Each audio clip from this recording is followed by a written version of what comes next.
What's going on, guys? Almost Evil 33 is here again, and today I have another Battlefield 3 gameplay commentary for you guys. Today I'll be playing some Gunmaster on Operation 925, and this is just a nice gameplay that I picked up, and I just kind of had this first win of Gunmaster. I've never won before, so hopefully you guys will enjoy it. It's actually older footage, though. Maybe like a couple weeks after Close Quarters came out, I got this game, and it was pretty good. The problem was at the beginning it was like 2-on-2, so I was running around for minutes on end trying to find people. So I edited it down a bit for you guys just so you can see the most exciting parts and won't be bored watching me run around in circles. So enjoy the background gameplay here. As the game went on, though, more people joined, so I didn't even have to edit it down too much anymore. So enjoy it. As you can see, I got off to a quick start, and that's the most important thing in Gunmaster, and I know most of you guys already know that. It's just vitally important to get past those pistol levels and get into the automatic weapons and the shotguns before everybody else does, just because getting ahead of the pack just makes life so much easier for you, and it gives you some room for mistakes and things like that. And when you're tied with the pack or you're behind them, you can't screw up or you're done. And really, I noticed that the person who's above everybody else in terms of the levels, they win 90% of the time. I mean, you'll see the occasional comeback, but it doesn't usually happen. So just get ahead of the pack. That's the best tip I can give you for this game. Always start off quick, get those first pistol kills as fast as you can, and you might be able to pick up a nice win in Gunmaster. But anyway, I do have a topic that I want to talk about today, and as you can see, it's EA's Future with their FPS games and what they're doing. And this all kind of starts with Battlefield 4 and the beta announcement that was released.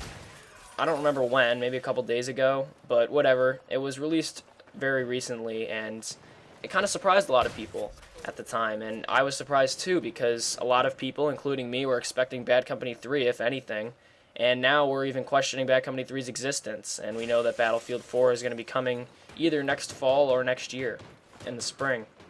So I just kind of wanted to make a video giving you guys my predictions on what EA is going to do with their games for the future, but more importantly, how they're going to handle everything that's going on between Battlefield 3, Medal of Honor, and Battlefield 4, Bad Company 3, and there's just so much going on with them, and this is just their first-person shooter aspect of games, so they have a lot to think about right now, and I'm just going to kind of put this into perspective and give you guys my predictions on all of what's going on right now.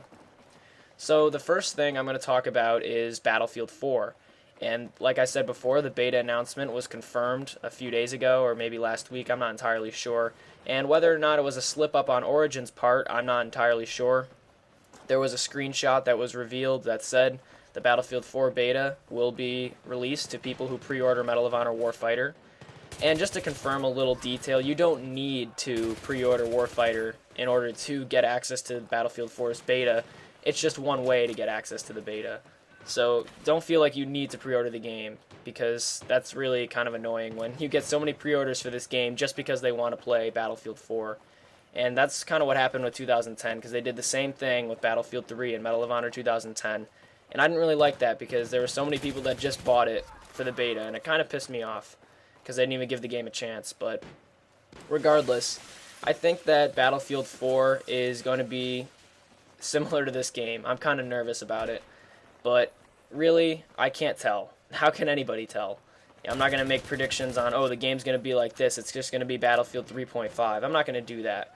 But I will say this. I think that Battlefield 4 needs to change a few gameplay aspects from Battlefield 3. I mean, the Frostbite 2 engine's fantastic with the environment, but the gunplay needs work. The glitches still need work. Some guns need to be balanced. They just have some work to do, and I think that now that DICE is experienced with their Frostbite 2 engine, I think that they're going to be able to make a pretty damn good product coming with Battlefield 4. But like I said, this is just all my interpretation from what I'm seeing. So anyway, the Battlefield 4 beta was confirmed for fall of 2013, and I don't know when in the fall this is going to be, and I would predict, I have a prediction and a hope for this. My prediction is that the beta will be in September of 2013, and the game will release in October or November, probably October of that year. So that's my prediction. My hope, though, is that the beta will take place in September or October of that year, and the game will release in the spring of 2014, similar to how Bad Company 2 did back in 2010. That's what I would think would be ideal for them, because they have time to identify the problems that they find in the beta, and they would be able to kind of identify the problems and fix them as soon as they possibly can with very few hiccups, so that come the time that the game's released, they won't actually have to patch right away and get complaints right away. So that would be my hope. But I don't think that's going to happen. I'm assuming that the beta will be in September of 2013 and the game will release in October of 2013, because that's what EA does.